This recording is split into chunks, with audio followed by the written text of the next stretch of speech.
Disclaimer: the views expressed in this opinion piece are intended for constructive dialogue and civic engagement. They do not target any individual personally but critically examine Nigeria's political landscape and governance challenges.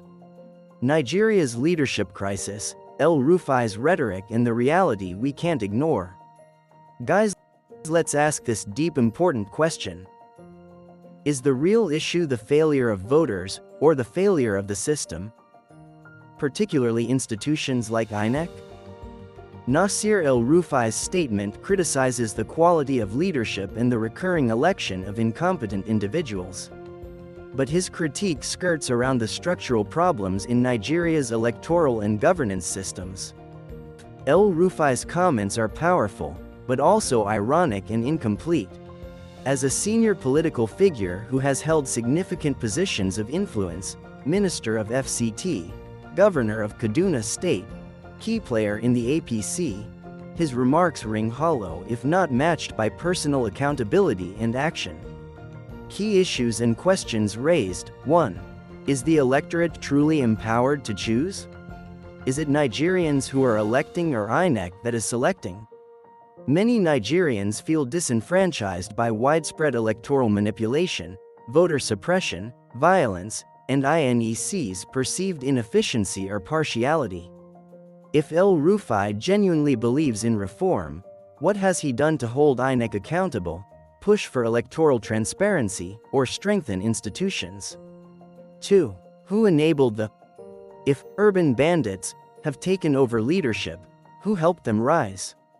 El-Rufai and his party, the APC, have had significant control at federal and state levels. It's fair to ask, did they truly prioritize merit, capacity, and national interest in their appointments and internal democracy?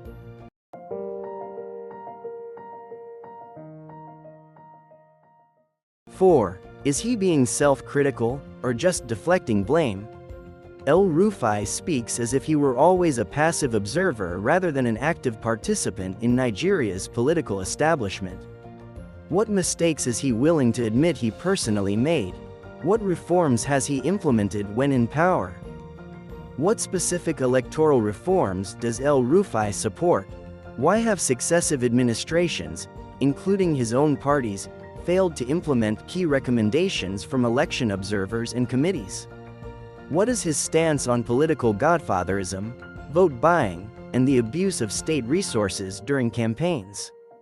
What has he done to build youth leadership capacity or promote new political alternatives?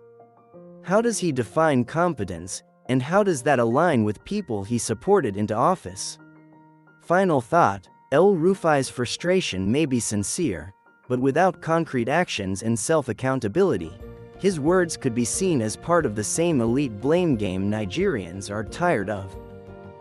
Nigeria needs not just fiery rhetoric, but systems reform, integrity in leadership, and empowered, educated voters.